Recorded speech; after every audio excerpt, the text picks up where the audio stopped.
Welcome to another episode of What the Truck. I am your host, Malcolm Harris. It is going to be an awesome show. Thank you guys so much for being here with me. You could have been anywhere else in the world, but you're here, and I appreciate it. Again, welcome to What the Truck. It is Monday, November 10th, and we have quite the show set up for you guys. It's going to be a duo, a dynamic duo at that, but it's going to be a show that we are absolutely going to love and get a lot of value out of. First, kicking it off with me, Kiren Sakhar is the Chief Product Officer at Samsara. Kiren and his team are doing so much in the AI space, and I'm super excited to break it down with him. I mean, he's going to be talking about transforming safety, also efficiency, driver experience, everything in the space when it comes to what's currently happening from a tech perspective. And then also, this guy is going to be just an absolute monster. Ramon, he's the Director of Intelligence and Response. He is with Overhaul. And I spoke with Danny briefly, right? I was doing some lurking. Guys, this man is absolutely outstanding at what he does, and he's going to be providing so much when it comes to understanding cargo theft, understanding security. There was a recent LinkedIn post that we're going to get into as well. He has no idea, but it's going to be talking about cargo theft and what's to come overall. So super excited about our two guests. And this would not be possible without our sponsor of the show and for the month, PCS.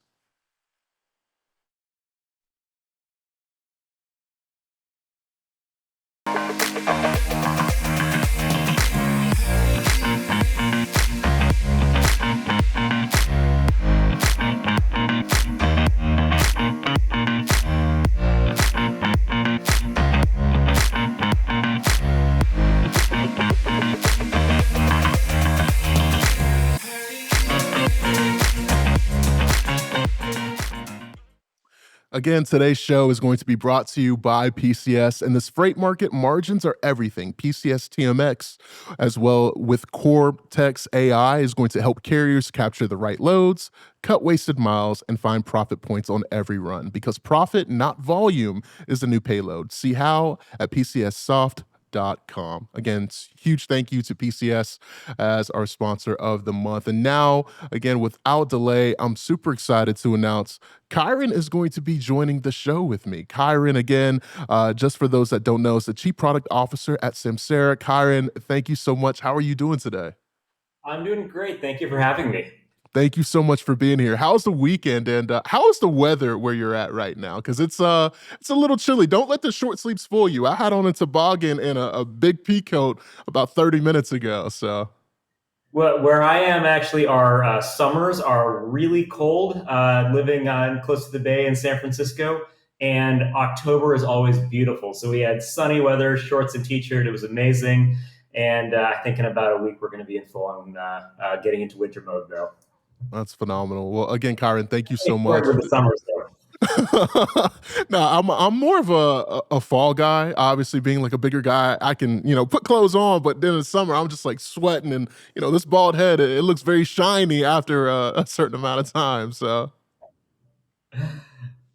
Well, Very nice. again, I really appreciate you for being here, and I want to start because with the industry specifically in transportation, right? Historically, it's always reactive, right? And you're leading a shift to more predictable, preventable failures. What does this shift look like for fleets and drivers, just in practical terms? What does this exactly look like?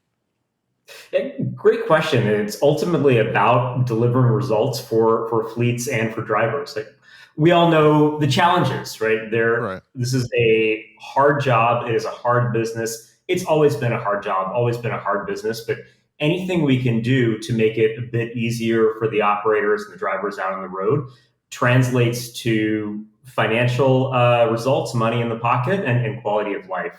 So it's about how do we use all of this data and not throw reports and alerts and numbers at people, but actually just help them do their jobs better. And that starts with safety, right? Coming home safely at the end of the day, protecting yourself, protecting your business, and then goes to efficiency. How do you make the jobs easier, more pleasant, but also more profitable in the process? Now, Samsara, when we talk about the company and organization as a whole, uses, based off of what I've seen, sensors, cameras, vehicle connectivity to flag behavior like distractions, harsh braking, fatigue. What's one behavior you've seen specifically or a pattern that you found to be kind of predictive of these future crashes and incidents that come about? It's exactly right. We have dash cameras, we have GPS tracking units and ELDs, app sensors, captures all of this data, and it helps figure out what drivers are doing well that you can reward and recognize, and then what are maybe some of those bad habits that they need to break. And actually, one of the biggest drivers of risk we see is in the new drivers who are maybe new to commercial driving or new to an organization, and they might be distracted on their cell phone, or maybe they're driving without getting enough rest. The system can flag that. But even drivers who have been safe drivers on the road for 10, 20 plus years, something can happen in their lives that may cause a safety issue. The system will flag that, give them an opportunity to actually correct the behavior and then get help if they need it. And that's really what we've seen kind of translate to results. It's pretty incredible. There's been just a huge increase in risk on the road, with fatalities are up by 49% over the last decade. Right, so real risk to the humans out doing these jobs. We've seen that when we deploy the technology, fleets will actually cut their accident rate by 73 plus percent on average. And so it's these types of ways of finding the mobile phone usage, the severe drowsiness, the tailgating in hazardous weather, being able to identify that, but just as important, actually see when did someone do the right thing, right? And be able to make sure that they're getting recognized for that. And Right. that, more than oftentimes flagging the unsafe behaviors, is what really improves fleet safety. Now, Kyron, there is something that you just mentioned that I want to kind of talk about a little bit because when it comes to, those numbers that you just mentioned, right? The increase specifically in the last decade, when it comes to just the data, I mean, just off of a cuff, why? Why do you think there's been this increase when it comes to the variables that have happened when it comes to driver safety? And can you kind of speak to that a little bit with the data that you just mentioned?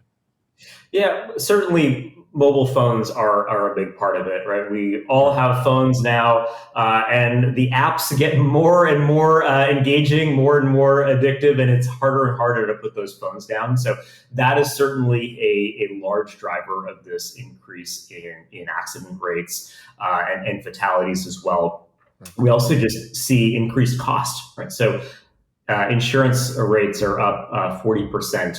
And litigation, right? Nuclear verdicts, the median size of a nuclear verdict has actually doubled over the last decade. So the roads are getting less safe because of distraction and other factors, and the costs are coming up along with it. And that's why it's such a critical problem for fleets and for drivers.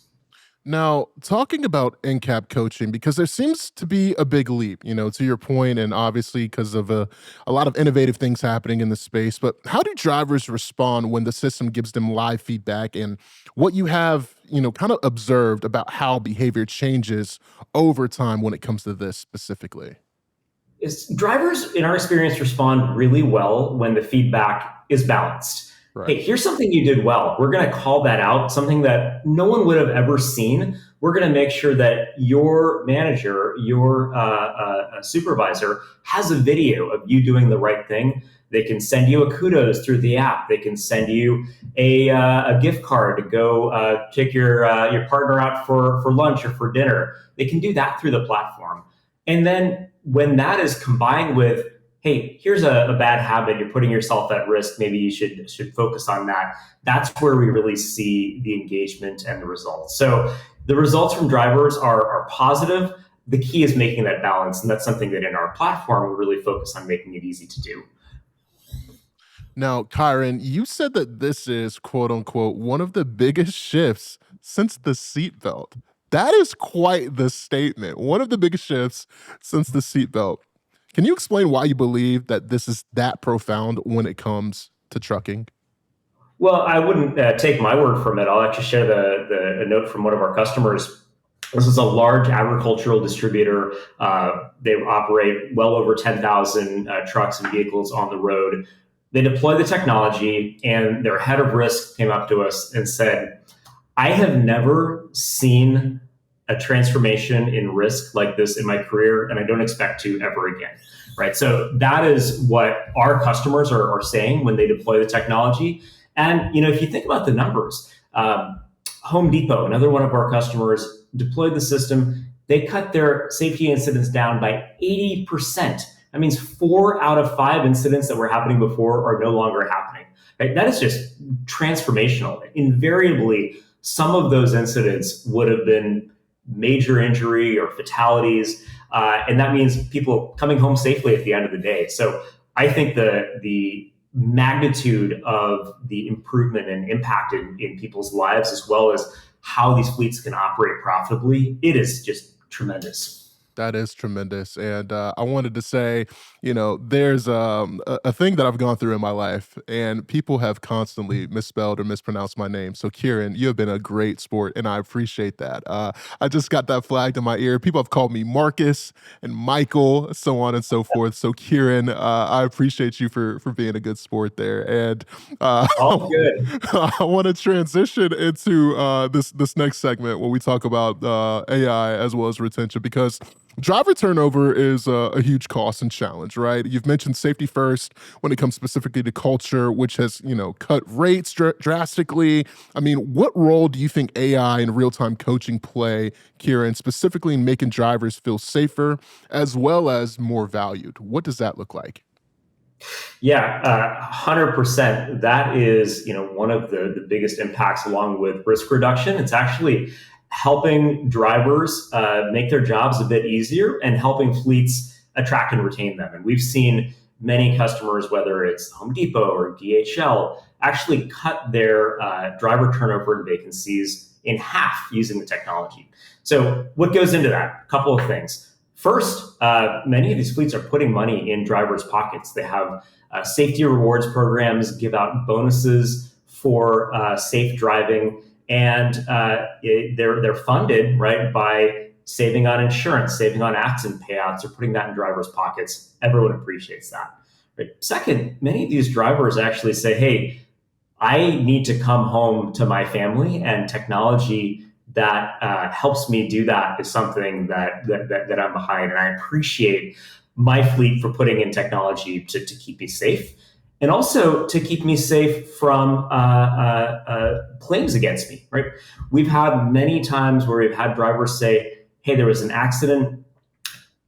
Someone on the other end got really badly hurt, maybe even died. The camera showed me that I was not at fault. I couldn't have done anything to prevent this." That changes their life. So stories like that spread.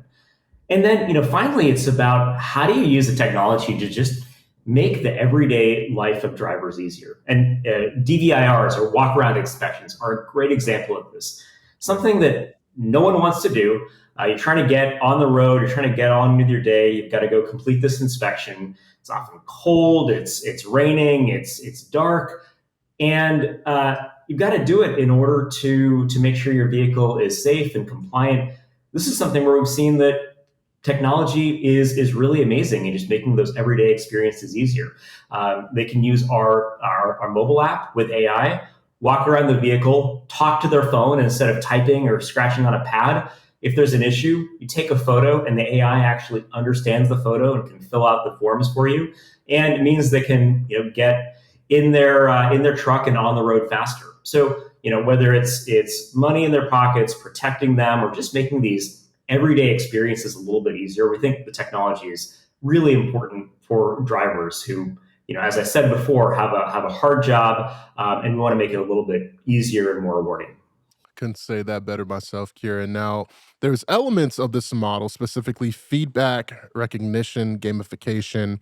Now, could smaller fleets adopt this today and almost close gaps that they have within their overall organizations? 100%. We at Samsara focus on building technology that can serve the needs of the biggest, most sophisticated fleets. But we serve the entire market. We serve fleets with 10, 20,000 vehicles, or 10 or 20 vehicles. And really, we're focused on how do we take these learnings and democratize them. So, Okay. simple example, if you want to create a safety rewards program, you can actually do that right through the platform. I mentioned you can Right. give out gift cards and rewards through the app. It'll give you a safety score and tell everyone what they need to do to improve. So if you don't have a safety coach on staff or a robust safety program, the system and the AI actually helps you create that and actually just run it on your behalf. Definitely. Now, this is a question that I really want you to get into because, from a product development view, how do you balance building safety features that drivers embrace versus features fleets prioritize for cost or liability? That's a huge balancing act that you have to, really kind of weigh. I mean, I hate to be cliche. How does that look? Yeah, well, first, it always does start with safety. That is the top priority for our customers. It's the Of top course. priority for Samsara. But we have, two, I think, real advantages that help us deliver for our customers broadly. Right? How do you be safer, but how do you also reduce your fuel consumption? Right? How do you increase your customer service? And one of those is scale. Like, we are now the largest technology provider in the space, and that scale means that we have the resources to have fully staffed R&D teams of technical experts in safety, but also expand into areas like route planning and optimization, commercial navigation, fuel efficiency technologies, trailer monitoring. And ultimately, our customers say, "I actually want this all in one system. I don't want to have to go bounce between 10 different apps. I want it in one place for my back office team. I want it in one place for my driver." So we're able to do that. Second is, from a technology perspective, without getting too technical here, it's all about the data, right?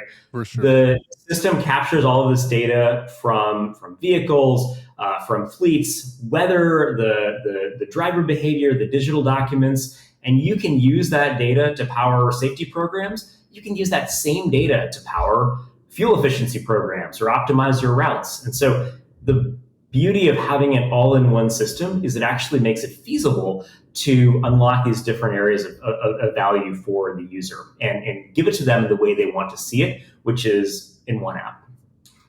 Now, Kieran, you've highlighted how, route communication time has dropped by like 93% for one client after integrating your system. What other operational bottlenecks are begging to be solved in 2026 and beyond using AI specifically?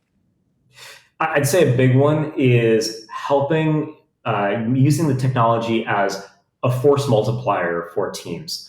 All of these teams, whether it's drivers on the road or back office teams, they never have enough staff. So if the AI can take some of that workload, whether it's filling out forms or even making phone calls or delivering communications out to the drivers of the workforce, being able to automate more and more of that so that teams are able to really focus their time on the high value work, which they never have enough hours in the day for.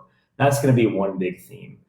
I think the next is it's really around where our customers and fleet operators feel the most pain, right? Safety is not going away, but fuel prices and margins are always a concern. So using the data to say, hey, if I can get an extra, 2, 3, 4, 5% fuel savings, or be able to serve a few more customers without needing to add more staff or go purchase more trucks. Right? This is what the data unlocks. Now, as AI usage grows in fleets, right, and you want to ensure solutions are scalable and stay usable for fleets of all sizes. How do you do this and just not for the big guys, if that makes sense? Well, it turns out, whether you're a big guy or whether you're a small fleet, you're actually trying to solve a lot of the same problems. Definitely. You don't want a ton of data thrown at you. You don't want yet another report or yet another dashboard to look at. You want the AI to say, here's the problem, here's what you can do about it. And by the way, I might even be able to take care of it for you. So I think from a user perspective, whether you're small or whether you're large, customers are just looking for insights, and they're looking for the system to take it as far as it can. And for the piece that technology can't do, make it as easy as possible for that user to say, okay, yes, I can go act on this. Kiren, I always like to do a look ahead and with any type of guest that I have on what the truck. Now, looking ahead 3 to 5 years from now, the biggest innovation when it comes to transportation and operations using AI in this space, what do you think that looks like, Kiren? Well, I think it is going to be in some ways very similar, right? If you think about the experience of being out on the road or interacting with your customers, right? Those aspects of the job, they've been around for 100 years. They're going to be around for forever. But there is so much that is going to be just unrecognizable. And I think that what we talked about earlier, if we think about the experience that the very best, most sophisticated fleets have when it comes to running a safety program or optimizing routes or negotiating fuel purchases or communicating with customers and bidding for jobs. Those technologies are, and that human expertise is going to be democratized, right? You can think about the AI is going to be like that true expert, that top 1% that everyone's going to have access to. And that is going to mean that there's going to be innovation in new areas. There's going to be new ways for fleets and businesses to differentiate. I think it's going to be really exciting. Now, Kieran, there's a lot of conversation in fleets about AI replacing jobs, a lot of reluctancy. A lot of people are like, hey, I don't want to necessarily make the change. But you say it's not necessarily that, but it's more so about jobs changing. What does that change mean for people on the front lines, meaning dispatchers, drivers, and even fleet managers and operators as well? Yeah, I'll give you a great example. We have been developing technology for the AI to make a human-like voice phone call on the fleet's behalf and do that in a way that is automated. And I've been using this myself. I'll pick up on the other end and I can just have a conversation and you just forget that you're talking to an AI. Our customers aren't saying, "Hey, I've got giant banks of giant call centers of people making calls that this is going to eliminate." They're saying, "I don't have the ability to get in touch with my customers when I need to because I don't have enough staff." And if there's a major storm, the dispatcher may be able to call maybe their top 5, their top 10 customers. Now, with this technology, they can get in touch with all of their customers, let them know that maybe there's going to be a delay, or let them know what to expect with their shipment arriving. So it's those types of experiences where it's the work that you weren't able to do. Maintenance is another great example. If you think about all of the data that a fleet operator has when making maintenance decisions, from fault codes to service records to warranty information to recall notices, if they had infinite hours, they could be looking at that all the time for all their trucks, figure out what do I maintain and when. And that would mean that their vehicles can spend more time on the road, less in the shop. They might get a few more years of service out of a truck before they have to replace it. They don't have the time to do that. So the AI can do that on their behalf. So we really view it as doing the work that people would want to do if they had the time. Now the technology can do that for them. Kieran, if you were speaking today to a fleet operator who's sitting on the sidelines when it comes to integrating AI, what's the first actionable move that you would tell them to make? I do really think that using AI for safety is the easiest way to get started, right? The Right. technology is now proven. There are lots and lots of fleets who are using it. Most of their drivers are probably familiar with using a system that has an AI dash camera. And try it out. They're going to see actually this is maybe easier than I thought it was going to be, and the results come in faster than I would have expected. And from there, it's easy to continue to expand into new use cases and find new problems that can solve it. That is a great way to start. Definitely. Now, last question before I get you out of here. If you had to sum up AI's biggest opportunity when it comes to transportation and opportunity in just one sentence, what would that sentence be, Kieran? Bringing the benefits of world class expertise for whatever area you care about into your pocket and onto your desktop. Period. What a sentence and what a finish. The Chief Product Officer again at Samsara, Kiren, not Kiren, Sakhar. Kiren, thank you so much. This was awesome. Thank you, Marcus. It was a lot of fun. Thank you for having me. Thank you so much, man. I appreciate it. Kiren again is an awesome sport, and that was an awesome interview. And we're going to transition from Kiren to another whiz in his field. Danny Ramon, the Director of Intelligence and Response at Overhaul, is going to be joining me. Danny, can you hear me loud and clear, sir? Loud and clear. How are you doing today? I'm doing well. I'm doing well. How are you doing today, Danny? I'm doing great. Thanks for asking. Thanks for having me on. Of course. Thank you so much for being here. Now, before we get started, there was something I was obviously doing research for the show, and I was looking on your LinkedIn, this piece that you talked about in terms of a password. Mm. Walk me through this because I traveled abroad to Paris and I was there, saw the Mona Lisa. This was back in college and it was great. But had I known the security password was was this, I probably would have tried to do a little bit more damage, man. Walk me through it.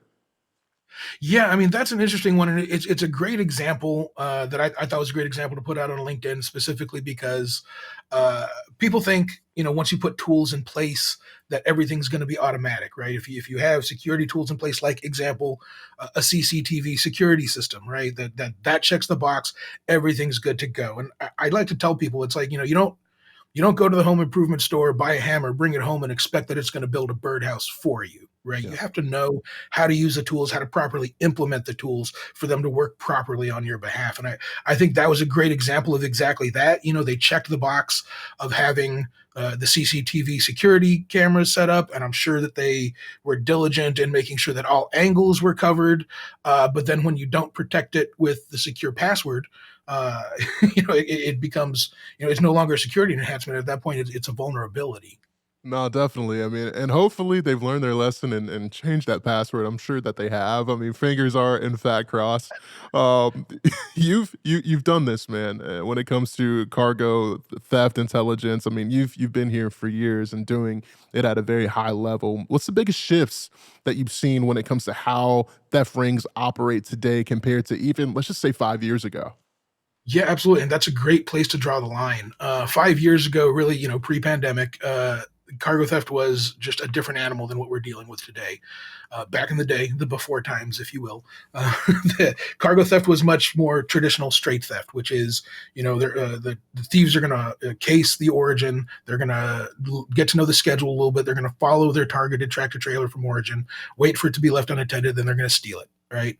Right. Now we're seeing much more strategic theft, theft by fraud, theft by deception, depending on who you're talking to. It goes by a myriad of different names. But essentially, these folks have figured out with a little bit of industry knowledge, and it really doesn't take much, that they can vastly increase the scale of their operations while also reducing the risk that they expose themselves to. They're using technology. I mean, it's gone past what we used to, as an industry, we used to call fraudulent thefts fictitious pickups. Oh yeah. And that's because fictitious pickup was a type of fraudulent theft, but it was the only type that we were really dealing with at the time. And fictitious pickups is largely enabled by social engineering, very low tech. You have a little bit of inside information. You show up at the origin pretending to be the people who are supposed to be showing up to pick it up. You show up a few hours early, you give them a sob story about my kid's soccer practice, rush hour, whatever it is. They load you, they get you out of there, and then the real folks show up and say, hey, we're here to pick up the load. And they say, hey, Jimmy just picked it up like 4 hours ago. And they're like, we don't have a Jimmy. That was the original type. Now we're dealing with folks who are, spending $10,000 to $12,000 to vinyl wrap a tractor to make it look like a big national carrier. They're purchasing MC numbers and USDOT numbers. They're fraudulently assuming the identity, stealing the identity of carriers and brokers. They're performing sophisticated double and triple brokering schemes, and they're using all sorts of cyber-enabled tactics in order to do this as well.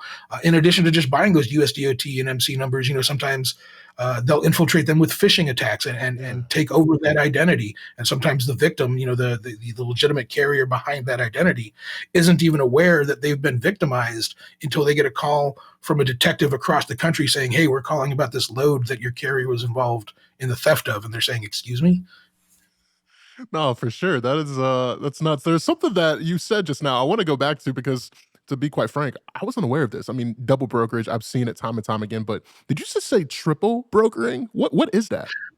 It's the same thing as double brokering, just another step added on there, right? Okay. These folks are good at their job, right? So double brokering is, I've got a load, I'm carrier A, Yeah. I've got a contract to take a load from point A to point B, and I say, hey, I've got a partner carrier, carrier B, who could do it for cheaper. Maybe they've already got somebody going that way, whatever it may be. I'm going to broker it out to them, right? Right. Now, this is an example of something that I tell people all the time. There are a lot of things in the supply chain industry that are common and legal but not secure. And this is one of them.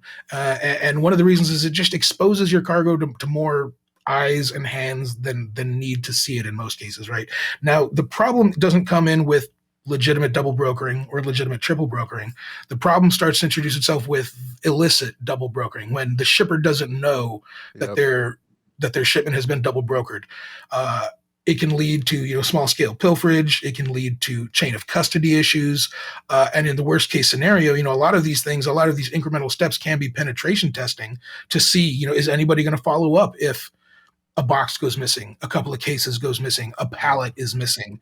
Is anyone following up on this? If not, at some point it's very likely going to lead to an entire load going missing, maybe dozens, or in some cases we've seen hundreds of loads go missing before the first one is even noticed. Let's talk about the tools for a second because there's fraud watch tools that you guys have at Overhaul and it helps shippers detect threats in real time. Now, can you give us an example specifically of how these tools have prevented or mitigated like a major cargo theft type of deal when it's come to, whether it's a huge shipment, whether it's something really specific, something niche? What does that look like, Danny? What that looks like is essentially we take not only the information that is submitted pre-shipment and vet Yeah. that, the carrier information, the driver information, make sure that they're not connected to any known bad actors, make sure they don't have an excess of safety violations, make sure that, all of their paperwork is up to date, they have the proper insurance and everything like that. But then we go the extra step with Fraud Watch of providing two-factor authentication. So when the physical assets arrive on site, the driver and the tractor and the trailer arrive on site, they are also vetted to make sure that that they're the folks who are supposed to show up, the right carrier, the right driver. It's not immediately being double brokered from the get-go. But then it's also going to take into account a lot of other things. It's going to take a look at the actual equipment itself. It's going to scan for red flags, is what we call them, and red flags are always evolving.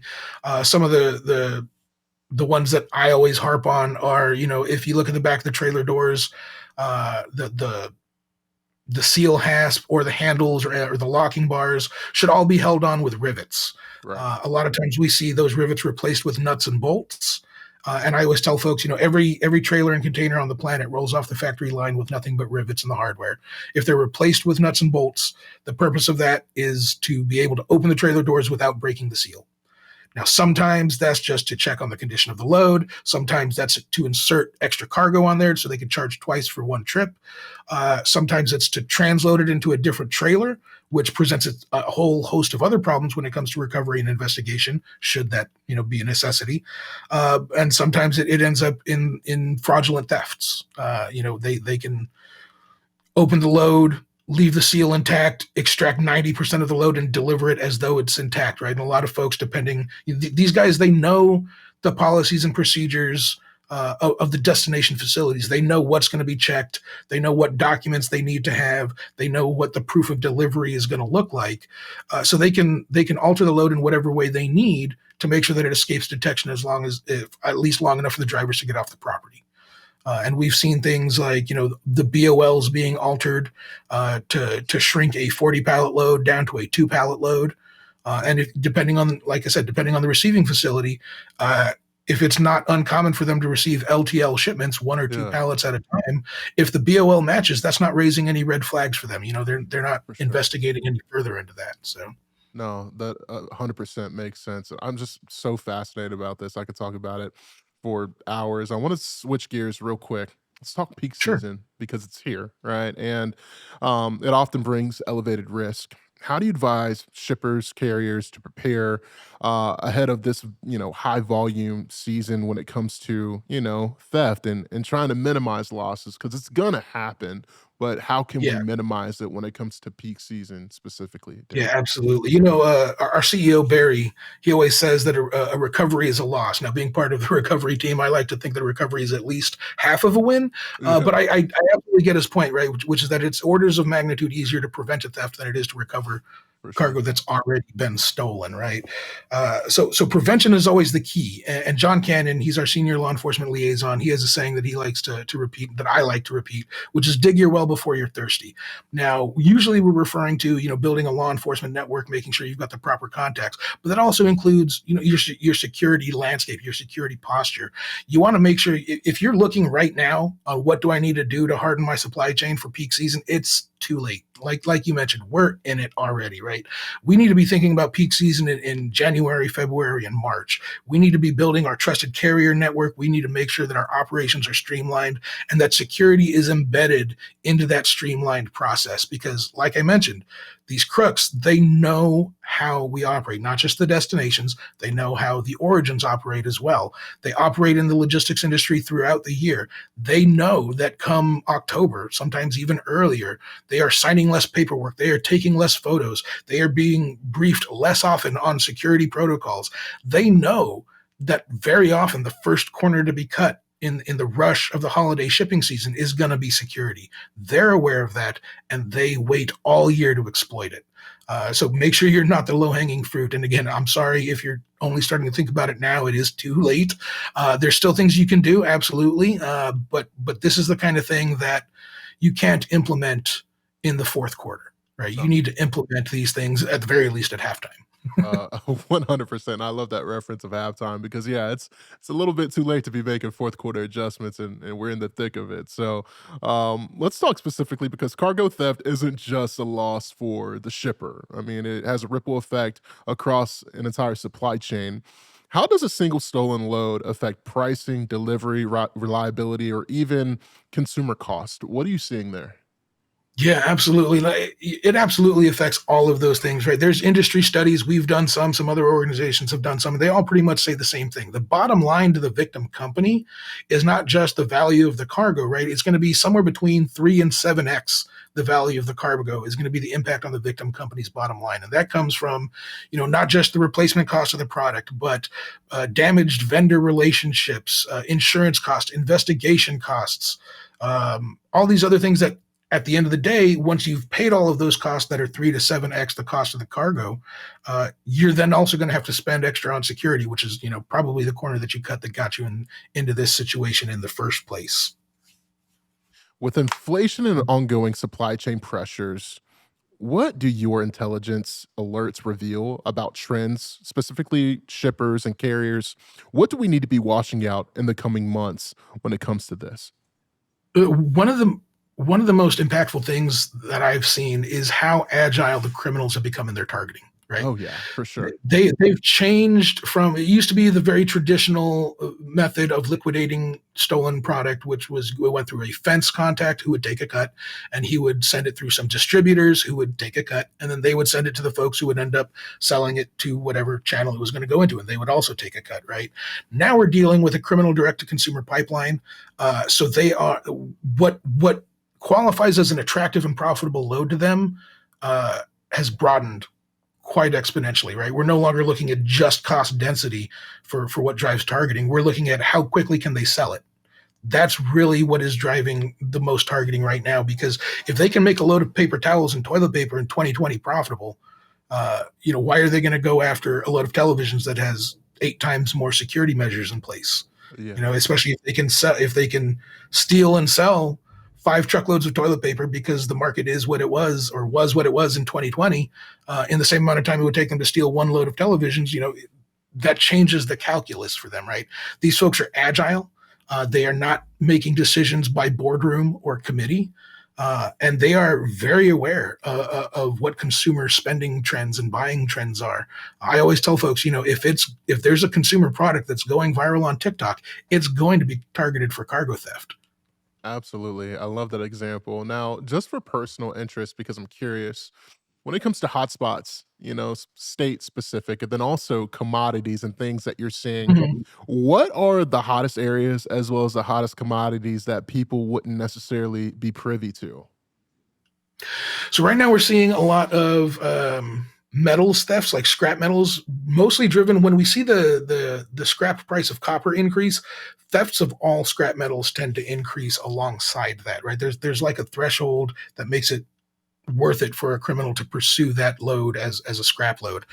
So we're seeing scrap metal thefts increase kind of across the country, but also in the areas where that tends to be the densest. So, Arizona, California, and sort of the southern United States. Yeah. We're seeing a big increase in targeting of solar panels as well. And of course, as we go into this Q4 season, we every year see an increase in targeting of consumer electronics, high-end apparel and footwear. And when we look at hotspots, it's usually going to be those intermodal choke points, right?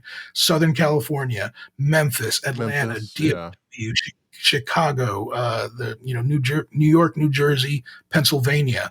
But we are starting to see it spread into more rural areas. And I do want to caution folks, especially folks who are making security decisions based on heat maps, that not all cargo theft can be quantified on a geographic risk, right? Pilferage, especially large-scale pilferage, is based on geographic risk because where you are will determine how much you're at risk for that particular type of theft. But strategic theft and straight theft don't so much. It doesn't matter as much where you are at any given time. It matters where in the country you originated from and what product you're carrying in the trailer. That's what's going to drive targeting. Danny, let's talk tech briefly because from your perspective, what role does training and awareness play when it comes to preventing theft versus just relying on technology to do its job and to fulfill what it's trying to do? 100% training and education is absolutely paramount. It's like I said, you have to know how to use the tools properly if you want them to work for you. Trust me. I mean, if I'm at a security service provider is one of the aspects of what we do at Overhaul. And if we could make it more automatic, we absolutely would, right? Like if I could make it just the press of a button and everything is secure, that's absolutely something that we would do. But the things that we do on the recovery side and the investigation side is not something that you can necessarily scale. So making sure that everybody who's playing this team sport knows the rules that we're playing by is absolutely crucial because everybody has to do their part. Criminals are like water. They're gonna find the path of least resistance and they're gonna exploit that, right? So if there's somewhere along your supply chain, they're gonna attack the weakest link, the one that doesn't know the security protocols, the one that doesn't know where the threats are gonna be coming from. So situational awareness and security education are absolutely paramount. Definitely. 2-minute drill with me. I'm going to give you a few more questions. Now, specifically when it comes to reports, right? You just mentioned with Overhaul, but there is reporting both quarterly as well as yearly that come out. Is there anything that the industry might be underestimating right now? I think the industry is still underestimating the total volume of cargo thefts, right? As an industry, there's a couple of reporting bodies. Overhaul is one of them, where we put out a quarterly report on cargo theft. The industry at large, I think that the common belief is that we're capturing about 1/10 to 1/15 of the actual cargo theft that's being committed in the United States, right? Cool. So we see these numbers, and we've been constantly bombarded with these numbers for the last several years about every quarter. The headline is record-breaking cargo theft, year over year, quarter over quarter increases. And that's all true. And it may sound alarmist, but unfortunately, it's really just the tip of the iceberg at this point. I'm hoping that some of the legislative efforts that are going through Congress right now are going to increase transparency and create a centralized reporting location where we basically get all of the data in one place. That would be fantastic. But even at that point, I think a lot of folks are still very, they keep their cards close to the chest, if you will. They still view it as a lot of brand damage rather than industry collaboration that comes with intelligence sharing. Danny Ramon, the Director of Intelligence and Response at Overhaul. Danny, thank you so much. I appreciate it, sir. Thank you. Thank you for having me. Of course. Coming up on the road ahead for Wednesday's show, we're going to have 3 guests join us. Arthur Axelrad, the co-founder and CEO at Dispatch Science, is going to be great. Sarah Olmstead, the owner as well as president of the Rebel Logistics Service Group, is going to be here. And Mike Holland, Sr., Of course, the director of domestic logistics at Five Below is going to be on the show. Make sure you guys don't go anywhere. A jam-packed show for Wednesday, only here on What the Truck. See ya.